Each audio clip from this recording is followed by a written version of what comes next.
Welcome to the Wally Show Aftercast, the things we did not get to during the course of the show today, including a conversation that just happened where it's like sometimes you don't want to ask questions, Gavin. I keep trying to tell him, don't ask questions you don't want to know the answers to, but he's a very curious young lad.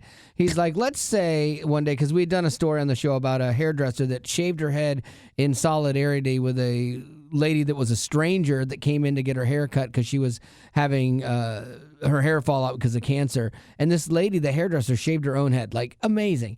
But he asked Betty, he's like, so let's say that Wally and I get the cancer and we come in and, we're bald, and would you shave your head? Did you think for a second she might say yes? No. It's, okay. It's the style of those questions, because I know Betty well enough to know that it's a no. No way. No, I don't have to think about it. It's more like, how is she going to say no? Like, I want to know what the style of no is. Yeah. And how funny I gave her room and to a be direct funny. no. Yeah. No. And my answer was, I wouldn't do it for either of you, and I think you should respect that and witness my tragic moment. Yeah, it's about you. Look past It's about yourself you, right. to look at me. I'm sorry. Yeah, exactly. We're sorry we put you in this position, Rock, with our cancer. Yeah. Which we don't have. No. Yeah, it's just, and I told Betty, I'm like, I would shave my head in solidarity for you. And I know it's not as big of a deal for a guy. I'm like, I would shave my eyebrows. There you go. That's a big deal. I would say, please don't. That shows sacrifice, though. That's like, Please okay, don't. now you're in. Because when guys shave their head, it grows back. It's not that big of a deal. It is a bigger deal for women. But I have been such an integral part of Betty's life for so long that it... that it hurts me a little that she would not consider. What would you do? A bob, maybe, like just shave off a little, like cut a little bit off. Maybe shave a side like 2 underneath. inches? What about I just get the ends trimmed, okay? So You're gonna do that anyway. Like, I'll do it, and I'll pay $78 to go for solidarity. I'm going to get new highlights in I'm gonna- solidarity. yes, I'm going to paint my nails for you. completely sounds like you. Okay, let's get into some stuff here. The legislation in California is the latest state to try to curb student phone use. They are making it illegal for kids to have phones in schools. Some other states that have done it, Florida, Louisiana, Indiana. And they say that this new law will help students focus on academics, social development, and the world in front of them, not in their screens. Here's the problem, though. So they make this state law, but then who has to police it? The teachers. The teachers They've got get enough. hosed. Exactly. So if you're going to expect the teachers to do stuff, you should then write into this law, okay, you're using your phone in class. As a teacher, I have the right to take your phone physically from your hand, lock it up, or take a hammer to it. Like, I have that right. Because what happens is they say, you have to do this, teacher, but then they give you no power to do anything. So it's kind of like, you need to enforce this. And the kids know they don't have to do anything a teacher says because there's no repercussions for them. They can stand up and yell at teachers, swear at teachers, almost physically assault a teacher before anything is done, And so they know this. And so to put that on the teachers, I think is really, really, really unfair, And like, look, if the child doesn't want to learn because they want to spend time on their phone, this is where you teach them a life lesson. You try to be that teacher in the movie that's like, I'm going to get through to this kid. I think you should try. I don't think you give up on kids after the first thing. I think you should try. But there's a point at which that kid is going to have to learn a lesson about life. And there are consequences for your choices. So as long as you're not distracting the rest of the class, you don't want to do your work, that's fine. You're headed for a life of minimum wage job and frustration for the rest of your life. You can do that. That is a choice. But it's not my responsibility to babysit you and to make you behave. Be a parent exactly. to your children. And so it's like, why is my kid failing? Well, your kid doesn't do anything. Then you need to handle that. I was more scared of my dad than I was of our principal. If my principal had ever told my dad I was disrespectful, Lord help me. And so I knew, don't be disrespectful because my dad is going to take the school side before my side every time, and rightfully so. And so I get it. And I know that this doesn't sound like super Christian, like, wow. God is a God of second chances. Like, why would you do that? That doesn't sound Christian. God is also the guy that designed heaven and hell.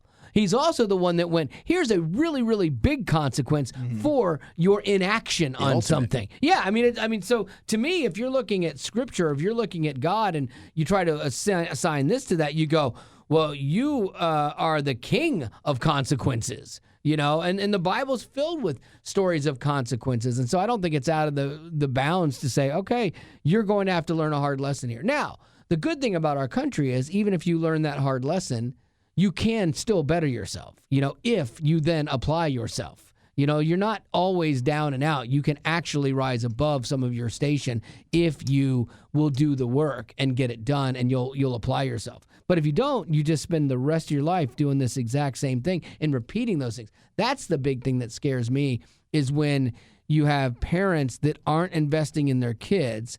Then what happens? These kids grow up, they're a mess. They have kids.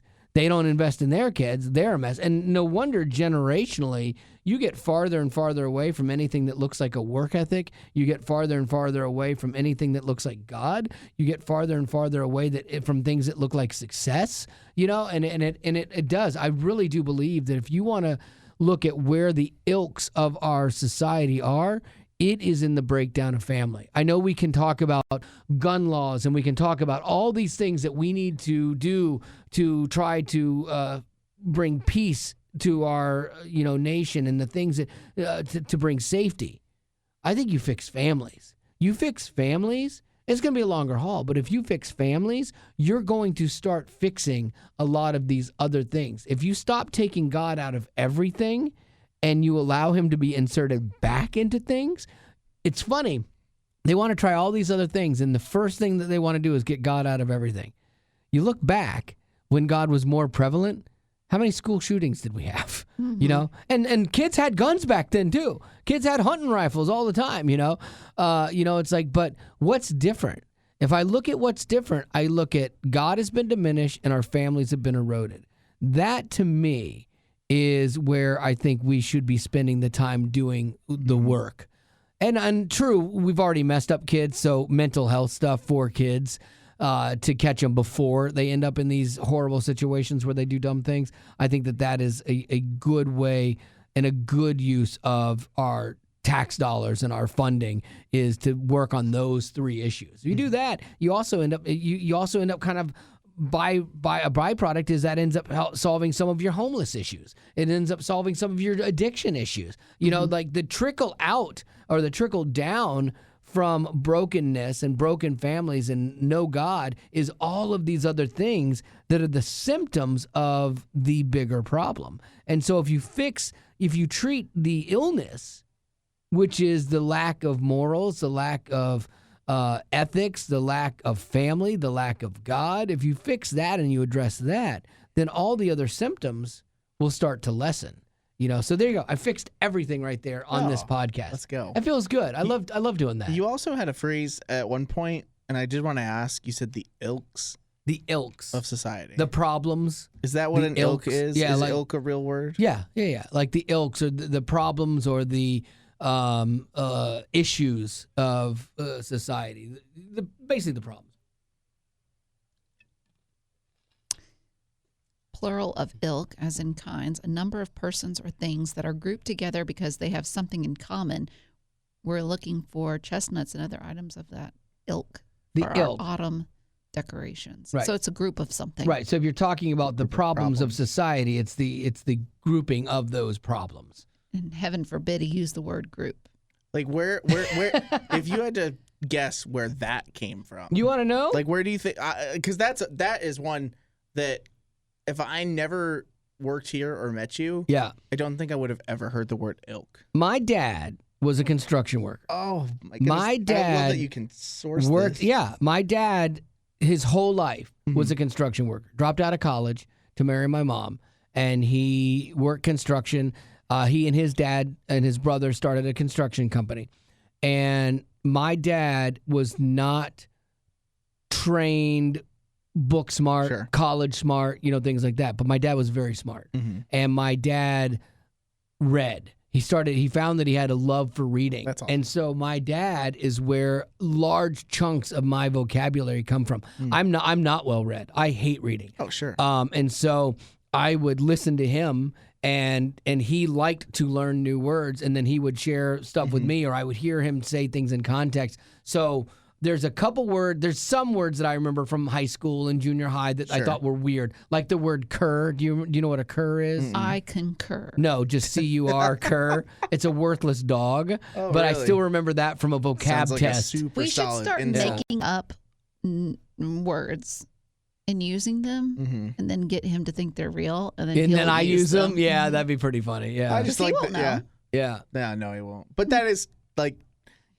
it's one of those things where we can sit there and go like, oh, it's not. But then every time you say a word, it is a word. Yeah. Like it very much impresses me. My batting average is pretty good. I do get it wrong sometimes. Yeah, sure. Absolutely, I get it wrong sometimes. Or sometimes I know the context of something and I don't, like I've heard it in a sentence and so I can use it contextually, but I might not know exactly like how to define that. But in the context of the sentence being used, it's proper. I use detrimental wrong for a really? long time. How did you use that wrong? I use detrimental, but I was using it in the sense that I thought detrimental was the same thing as essential. Oh, like, no. That's detrimental to our game plan. That's essential. Yeah, that's bad to our game plan. Yeah, it took me, I don't know why, ever to figure that one out. So I think I used the word detrimental wrong a lot. That's funny. Growing up. Lady Rock, what do you got, girl? Have either of you tried CrossFit? No. Dear, no. It's just working out, but I guess you do a bunch of different stations and keep going. It sounds a little bit rougher than just working out. There's a girl named Jessica Johnson. She's 25 years old, and she was doing something called the Murph Challenge in her CrossFit class. It's run a mile, follow that by 300 squats. Then you do 200 push-ups, 100 pull-ups. I could not do that many push-ups. I could 100 pull-ups? Mm-hmm. I could not. I don't think I could do one pull-up anymore. Maybe one. Maybe. And then she would have to run a mile. It's very scary stuff. I don't understand I don't know. It just sounds hard. And I know that you should train yourself and push yourself to do things that are difficult, but that just feels like it's in the realm of silly. Yeah. It's just they kept throwing things at it, just making it bigger and bigger. Can you do more? Well, you may have a point because she did all this. She was in the pull-ups part, okay? And pull-ups are hard. Yeah. They are. And she got done with it. She did the challenge. She goes home, and her arms are super sore, but she was like, well, it's been a while since I've pushed myself that far. That makes sense. So she goes to bed, wakes up in the morning, and her arms are super swole. Like they look like, oh man, she worked out. That's concerning. Sore is one thing. They are sore too, and she can't get feelings in her arms or her hands. Yeah, the blood's not going. So that's not good. So she decides she better go to the hospital. So she goes to the ER. They do a bunch of tests on her.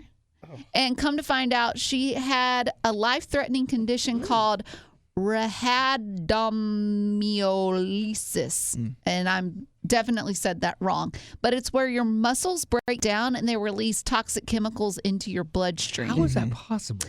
Well, pretty much her arms exploded. Okay, so it typically is caused by high intensity exercise. That's what the doctor said. That's something I can mark off my list of worries. That's what she did. So their solution was, because I guess if you get this type of condition, it can cause failure in your whole system. So what the doctors did was they cut open her arm. And they relieved the swelling because it wasn't her being swole. It was her swelling. Yeah. And so they did this because they were worried about her kidneys shutting down because the toxins were already going through. Well, it turns out her kidneys are fine. Her liver did get some damage, but she only had to stay in the hospital for 4 days, and now she's out. But the thing is they told her, because you've already got this condition once, that makes your body super susceptible to getting it again. Yeah. Detrimental. Yeah, it would be detrimental to her health. So she's got to be super careful now. She can't push herself that far. But this is a great excuse for me to be like, I can't do CrossFit. What are you going to do? Yeah. CrossFit is a very different type of animal, I think. Like going to Planet Fitness and lifting weights, doing Pilates. doing an ab cruncher thing at your house. I think people only do that if they really enjoy it. Yeah. I mean, people Those do. are few and far between. It's a culture. Yeah, it's a different culture. Yeah, people definitely like it. I think that's the one where you see them like jumping on boxes and doing the rope thing with their arms and flipping tires The and people stuff. are intense. Yeah. No, Sounds rough. Well, thank you. all that to say, if you do CrossFit, just be careful because you don't want your arms to explode. Yeah, well, good thing you warned me because I was gonna have my arms explode this afternoon. Sure. Yeah. I have a couple of birthdays. Go for it. This one is a little late, so I apologize. Joseph celebrated a birthday on the 21st. Happy belated birthday, Joseph. Said he loves fishing and has been a listener since the beginning. I was surprised Betty said she likes to fish, but I've never seen you go fishing. Oh, it's been forever. Yeah. Yeah, but I really do enjoy it. Let's say a guy is a potential suitor for you, and he says, "Hey, Betty Lou, I'm fixing to head on down to the hole and throw my pole out there, do a little fishing. You want to come?" What number date is this? Oh, yeah. Because if it's 3. the first, okay, 3, yes. If it's first or second, No. Really? Because Why? it easily drowned me. That's kill me. true. That's true. I don't know You're them. out, you're I out don't know them well nowhere. enough. Yeah, good call. We can just go to Waffle House, okay? Okay. But That's fair. third or fourth? Let's say it goes well. Let's say it goes well at Yeah. Waffle House. Yeah. Then you're like, okay, date 2, we'll go fishing maybe. No. Still not yet. Okay. No. I got you. Because they could fake it. And then date 2, they could still be faking it, but you kind of are at least getting a feel for it. I got so sidetracked in church the other day. So Sidetracked now. Sidetracked right now. yeah, no, I got so sidetracked in church the other day because this guy comes in. He's a single guy, had to be probably early 40s, and he's in great shape. Like he's jacked, not jacked, no, like shape. He's not like bruh, but he's in good shape. Got a gray beard, like gray and black beard, salt and pepper beard, spiky kind of hair. You know, like I'm like. Oh, and so I this always I see like single guys for you. I'm always trying to find guys for you. And so single guy, like I think I at first I see him put his phone down on a chair, so I'm like, oh, he's waiting for somebody. But then he picks it up, and then there's no ring. I always look for the ring for you. And so I'm sitting there going, and I'm like, this is crazy. This guy is tall too. I'm like, this guy is right up Betty's alley. Check. I know check. Exactly. And so I'm What like, went wrong? okay.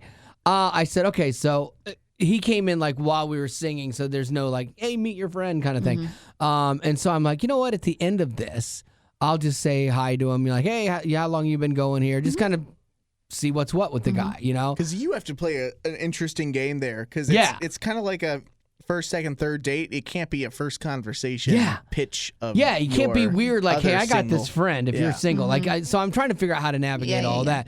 And I'm just like, all right, God, how do we do this? Like, yes, God. Yeah, I'm like, how do we do this? What do we do to make this happen for Betty Lou? And so then we're doing communion. And so we get to the communion part. And then all of a sudden he gets up and leaves. And I'm like, well, there's an answer, God. You just He's like not saved? Oh no, I don't know. I don't know if he had to leave or what. But I'm just like, well, I was like, God, I was going to say something to help out Betty Lou here, and I guess God was like, that's not for her. So he just had him leave. I know, right? Story of your life. I'm like, really I'm looking out for you. I appreciate This it. one was the one. At least someone is. Yeah. That means you have to get ahead of it earlier. Well, he You have came to- in late. You have to in the middle of it, like go sit next to him. Yeah, Hey man, yeah. I got this friend. I even had a picture of you pulled up on my phone. I was No, ready to you go. did not. I was ready to go. I need to approve that You're just first. looking for like an airdrop with tall, dark, and handsome. No, yeah. No, it was the one where you were holding a child in Africa, sweating profusely. I'm like, Said that I'm like, way. look at this lady. She loves kids. That's a character I was defining. glistening. Yeah. Oh no. The reason that all of this started though too was like Yeah, why were you sidetracked? no, the reason that I started thinking, oh, I wonder if this guy could be for Betty, is the guy stood like in front of me, and we have an angle to the church and the pastor, and it's hard to see a little bit. And he looks back at me and my wife, and he goes, "Oh, here, let me move. I'm in your way." And so he moved over seats so my wife could see, and I went. He's courteous. He's thinking of others. He's good looking. He's everything that Betty would want, probably. But he's a serial killer, or Buddy lives at home, or I don't know. I'm going to be honest with you. Yeah. and I was honest with Wally on this last week. I'm approaching 40. Yeah. And you don't look it. Thank you. But as a woman, that is very, what's the word I'm looking for? Disconcerting? Demoralizing? Yes. Because I haven't figured that side of my life out. Right. I want to. Right. But like, for instance, when I met my past roommate, okay, she came in here with her band, walked through the door, and we were just, I was like, hey, I think she's lonely. I think she could use a friend. So we ended up being friends, and now I've got so many awesome friends and a new church because of her. Right. Like, God opened that door for me, and I clearly see it. Right. But for some reason in this area of my life, it is stagnant. Yeah. It is dead. It is frustratingly quiet. And it is, I appreciate you looking out for me. Oh, yeah. Because at least someone is. Yeah. Oh, I get it. You're frustrated. Mad at God. Yes. I get it. I don't want to get on social media and look too much. I've stopped Facebook altogether just because Facebook is more people that I graduated with or worked with back in my teens, 20s. Yeah. And they are like almost practically grandparents. So that gets really frustrating for me. But this is just a season of, I don't know what the word is. I was already frustrated to begin with entering into my 30s, but now about to enter into my 40s. Yeah. I'm livid. I think that's fair. Like, honestly, like I get mad for you on this one because and you and I talked about this because like I'm like I know you and I know how amazing you are and I only want good things for you. And as I'm wrestling with God on this stuff, I'm like, God, this is not anything that's going to upset the balance of the universe. Exactly. It's not a bad thing. She's not trying to get $1 million.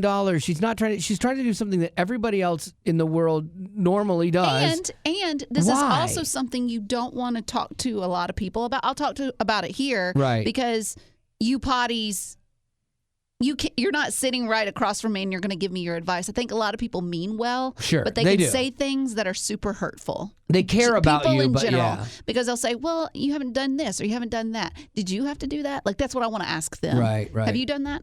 I think it comes down to I want to feel like I'm enough to qualify to find someone. And if I have to work so hard at finding him, like doing all of these apps that don't work, walking around and not being home, like just so I could be around people, that ruins it for me. I don't know if I'm making sense, but I get frustrated when I see people who are like, I wasn't even looking, and then all of a sudden he just popped up. Save it. I do not care. Right, I don't want to hear it. Or the 26-year-old that's like, I was worried that I would never find any. I honestly, shut your mouth. Please say less. Please say less. So I know people mean well, but maybe I'll have an answer, maybe I won't. But you know that there are people that want things and they never get them. Right. And so I pray that's not my situation, but I'm also super frustrated and super tired. Yeah. That's another word. I'm very tired. I'm tired of hoping, but I'm also tired of being angry. So what do you do on the in-between? I don't know.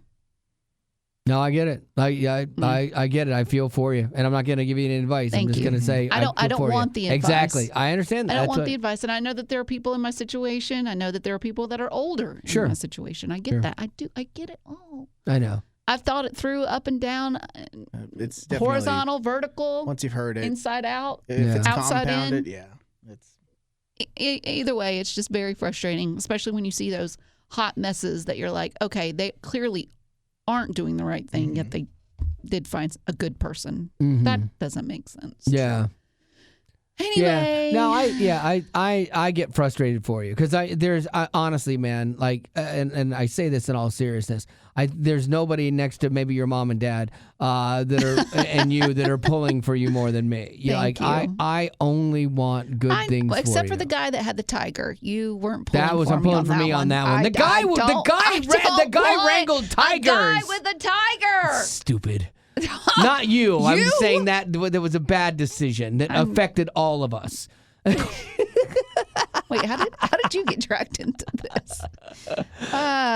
But anyways, I had a question, but we got to get out of here in 5 minutes. We do need to do that, but Yeah. let me do a caveat to this to help you out. Yeah. As people are listening and they're hearing this, I know that there's a temptation for somebody that's a potty to listen and be a guy that's like, oh my gosh, I could be her guy. I hear her. I'm in the same boat. I'm single too, and I could date her and make her happy. Mm-hmm. I don't know that you want those emails. No, I don't. Exactly, and so that's a non-starter here. So if you thought that for a second, I respect it. But don't email me because people always email me to get to you kind of thing. And so she doesn't need that. She needs to work through her stuff on her own right now. So what I'm working through, I don't even know what I'm working there you through. go. Okay, I just figured I want to give you that at least that little bit of a caveat to save please the don't. emails. No. So anyway, all right, that's gonna do it for your Aftercast. And as always, thanks for being a potty. Oh, that was harmony. Growing up in poverty has never been easy for children, but with the added challenges of the pandemic, conflict, and natural disasters, families around the world are facing an unprecedented food crisis. Unfortunately, those who are already hungry are now even more desperate. But by sponsoring a child through compassion, you can help provide life-sustaining essentials such as food and clean water. And with your compassionate support, that child can not only survive, but also flourish. You can find out how and choose a child to sponsor when you click on the compassion banner at wayfm.com.